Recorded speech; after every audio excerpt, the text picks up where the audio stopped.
लिंबुवन area, जो कि अरुण नदी से तीस्ता नदी के बीच के एरिया को कहा जाता था। इस एरिया में सदियों से लिम्बूज रहा करते थे। और वैसे लिम्बूज सिक्किम में कैसे आए, इस बात की थ्योरी में भी कन्फ्यूजन्स हैं, लेकिन अधिकतम तौर पर 2 वर्जन्स को सही माना जाता है, जिसमें से एक थ्योरी दी गई है J.R. सुब्बा की हिस्ट्री ऑफ सिक्किम में। उससे ये पता चलता है कि लिम्बूज को पहले सेवा यथांगसा कहा जाता था, जिसे डिराइव किया गया था सेवा यथांग से, जो कि 8 भाई थे। ये 8 भाई उनके पिता सुत्सुरु सुहांग फेबा द्वारा छोड़ दिए गए थे उनकी माँ तेतलारा लाहा दोंगना के पास। ये 8 भाई फिर मल्टीप्लाई होते हैं लार्ज नंबर्स में और अलग अलग चीफ्स के साथ युद्ध करके अपने होमलैंड को डिवाइड कर लेते हैं, जैसे थिबोंग योक्स यानी 10 रीजन्स और 17 थुम्स यानी सब रीजन्स कहा जाता था। इसके बाद इन भाइयों को सुसुवा लिलिम याकथुम्बा कहा जाने लगा, जिसका अर्थ होता है डिसेंडेंट्स ऑफ सुत्सुरु सुहांग फेबा, और तब से लिम्बूज को याकथुम्बा कहा जाने लगा।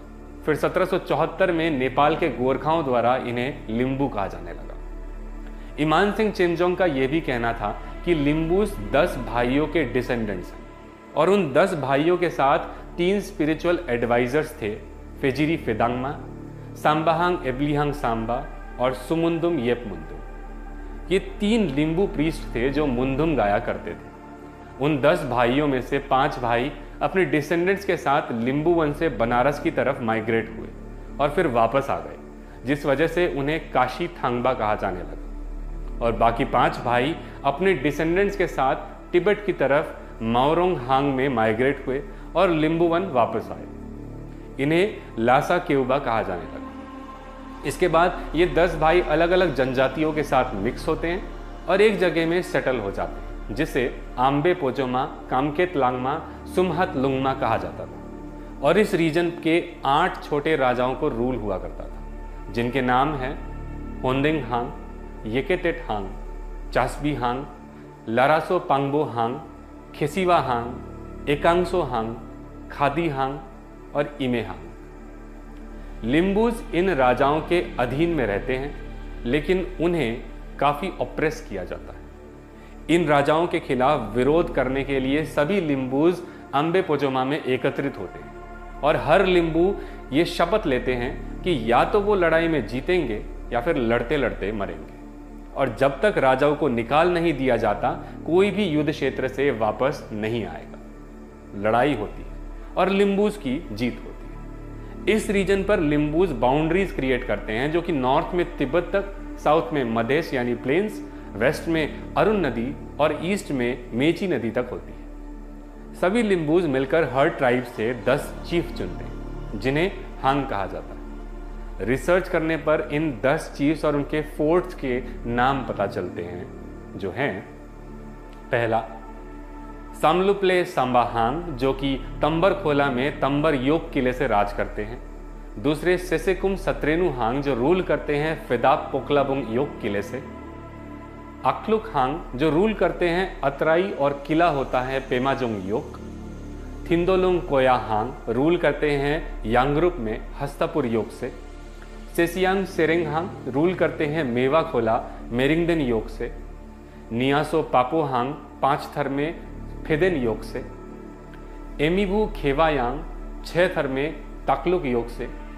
सोयक हांग 24 में कुरले योक से। इंग हांग 10 माझियाँ 5 खापन में चिनलुंग योग से। और आखिर में इमे हांग इलाम में रूल करते हैं आंगडांग योक्स। ये 10 योक्स बन जाने के बाद सभी चीफ्स को याकथुम्बा का टाइटल दिया जाता है। धीरे धीरे वक्त बीतता है और सभी इंडिजिनस ट्राइब्स, जिन्हें भुईफुटा कहा जाता था, संख्या में बढ़ने लगती है और ताकतवर हो जाती है। कई सदियों तक लिम्बूज लिम्बुवन में राज करते हैं और 1771 में नेपाल की गोरखा आर्मी इन्वेड करती है इस क्षेत्र में, जिसमें लिम्बूज गोरखाओं की ताकत के सामने झुक जाते हैं। ग्रेटर सिक्किम का यही लिम्बुवन एरिया आज नेपाल में। वैसे पर्टिकुलर लिम्बू कम्युनिटी का लिम्बुवन में इतिहास और भी गहरा है, जिसमें कहीं और राजा भी है। यहाँ हमने सिर्फ लिम्बुवन में लिम्बूज के ओरिजिन के बारे में आपको बताया है। वैसे चुम्बी वैली और लिम्बुवन के अलावा भी कई कुछ और रीजन्स थे ग्रेटर सिक्किम में, जहाँ पर अधिकतम लेप्चा लोगों का शासन था, जैसे हाचू वैली, आमोचू वैली, जो कि अभी डोकलाम के पास है, और इलाम जो कि आज नेपाल में है। तो इन सब चीज़ों से हमें ये पता चलता है कि ग्रेटर सिक्किम लेपचास, लिम्बूज और मंगर का था। और वक्त के साथ साथ सिक्किम में कई इन्वेजन्स हुए और इसका एक बड़ा हिस्सा नेपाल में चला गया। और 1975 के बाद आज सिक्किम भारत की एक इंटीग्रल स्टेट बनी हुई है, जहां पर कई जातियों के लोग रहते हैं और खुद को गर्व से इंडियन और सिक्किमीज कहते हैं। यहां हमने आपको प्राचीन इतिहास इसलिए बताया क्योंकि इतिहास को जानना जरूरी है, उस इतिहास को समझना जरूरी है, लेकिन उस इतिहास में ही रह जाना गलत है। हमारी ये स्टोरी आपको कैसी लगी हमें कमेंट बॉक्स में जरूर बताइए। उत्तर बंगाल और नॉर्थ ईस्ट की ऐसी कई कहानियों को लेकर हम आपके साथ फिर जुड़ेंगे। शुक्रिया।